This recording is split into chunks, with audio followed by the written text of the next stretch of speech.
What's up, guys? It's Crystal Star, and we're going to be talking about Lower Decks episode 8, Veritas. So this episode is very different from previous episodes. We get kind of mini stories on a huge giant story that all kind of makes sense at the end, and I love it. I love it. I love it. I love it. It was honestly like, there were some weird parts, but it's Lower Decks, so I feel like there are just some kind of weird parts in general, but I feel like that's the style of Lower Decks.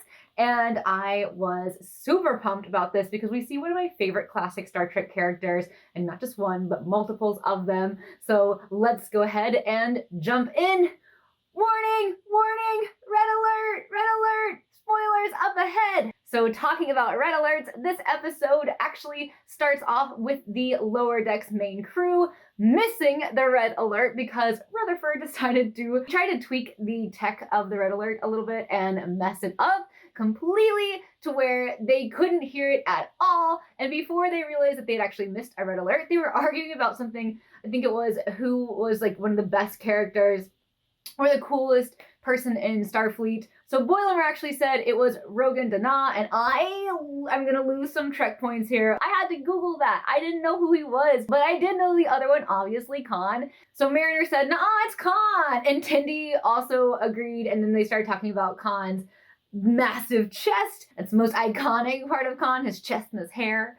So I personally appreciated that quite a bit. And I also got to learn a little bit more about Trek. So thanks, guys, for stumping me. So once they realize that they have missed the red alert, they are running to positions. So Brad and Mariner are actually going to the bridge. Brad's freaking out because this is kind of his first time to show them what he's capable of. And he has no idea what's going on because they've missed everything. Mariner totally throws Brad under the bus here. She's like, dude, what's up? Like, you don't know what's going on? And obviously he doesn't know what's going on, girl. And she is, I love watching her character kind of maneuver around the fact that she has no idea what's happening because they were both late. At the beginning of this episode, we also get a very Klingon vibe here. They're in the cell, and then they get lifted up to this trial. And this also reminds me of so many Star Trek episodes from the past, of the way this trial kind of plays out. And like I said earlier, I really love how you have all of these mini stories in this massive story. They're really trying to push how little that the Lower Decks know about the larger mission at hand. I feel like that's such a perfect episode for this series, obviously. But I also found it really interesting because they also talk about how sometimes the captains don't even know what's going on, and that just because you're in Starfleet doesn't mean that you know everything all the time and that you're always right. So we have 4 of the mini stories. My favorite of the 4 would probably be Rutherford's, because his tech in his head kind of like glitches out, and they're trying to reboot it, but every time he kind of wakes up, he's in a new scenario and he has no idea. His body has just been kind of operating on autopilot, kind of like the Borg, but totally different, but kind of, because he's got like a Borg / Vulcan implant thing. So long story short, we get him randomly waking up in one of his wake up episodes at a Goren wedding. I'm a huge fan of the Goren. This is one of my favorite characters as a kid. Together, my dad and I have probably every Goren action figure that ever was released. Not only do we get a guest appearance from Goren, we also get a real guest appearance from John Delancey himself, who plays Q. And so Q actually pops up a few times in this episode. I think one of my favorites is when he's playing a very classic Q game with the crew, and they're on this chessboard, like this giant life-size chessboard, but they don't know if they're playing chess or there's a soccer ball in the mix. It's just like one of those weird Q games that you don't really know what the hell is going on. You just have to play it until the end. They also mention a lot about Picard and the wine. I know that CBS and Star Trek are actually launching a new Star Trek wine. Nod to you guys and your advertising department. So back to Rutherford's crazy story, which honestly is my favorite, so I'm going to be talking about it more than the other stories. If you want to know more about the other stories, you're going to have to watch the episode yourself.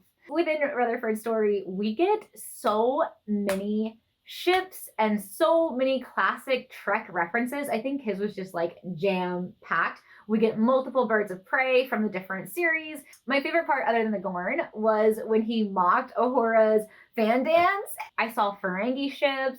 I saw a ton of Romulan ships. And it was good. I love being in that museum and just kind of seeing everything. We can talk a little bit about Tendi's story. Tendi's story was hilarious because Tendi she wound up cleaning the meeting room, and the main crew came in and totally thought that she was part of them, so they brought her on this opt mission. She was kind of trying to censor her story. I love the black censor bars they put over her storytelling parts. You could tell she was just doing a terrible job at censoring things. She was like, Romu, Lun, Tendi. But again, we get the Romulans there, and Tendi apparently knows a lot of Kung Fu or karate, because our girl was kicking some ass. And again, I'm kind of jumping a little bit everywhere. This is a very jumpy episode. You're just gonna have to watch it to understand, I think would be the best way to do it. So in Mariner's story, she was talking to Jack Ransom and telling him that the girl he's with is a salt vampire. He was like, no, we already have got a reference of salt vampires in this series already,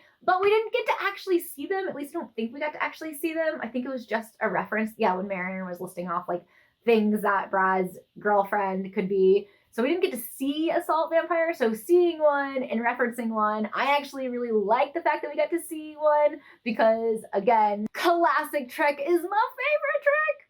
That's actually not even true. It's what started my love affair with Trek. But I think Deep Space Nine and Next Gen are my favorite. But you will always have a special spot in my heart, Goren. So my favorite part of the episode was when Brad Boimler kind of breaks down and he says, we don't know anything. We're just lower decks. They don't tell us anything. And then they realize that it wasn't a trial at all. In fact, it was supposed to be a celebration, a party to celebrate the upper decks. And everyone was just really confused because low-key it 100% looked like a trial. But apparently on this planet, this was like the nicest ballroom that they could, get for this party, which just happened to be like a very Klingon-looking, dungeony, trial-esque room venue. So I did find that a little funny, and I was like, kind of at the end with the way that they were sewing up the stories, and overall it was all right, and they definitely got me laughing multiple times.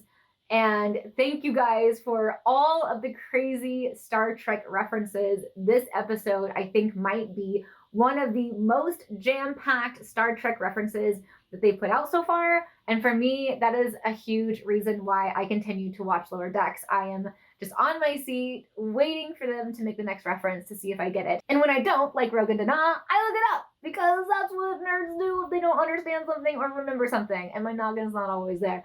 So I definitely have to look that one up. So let us know in the comments below if you knew who Rogan Dana was, and what season was he in. Don't Google it. Try not cheating the first time. So if you're like me and didn't remember, yay! But I'm sure a lot of you Trekkies will know who he is. So join us next week when we talk about episode 9 of Lower Decks. That's actually really hard to do.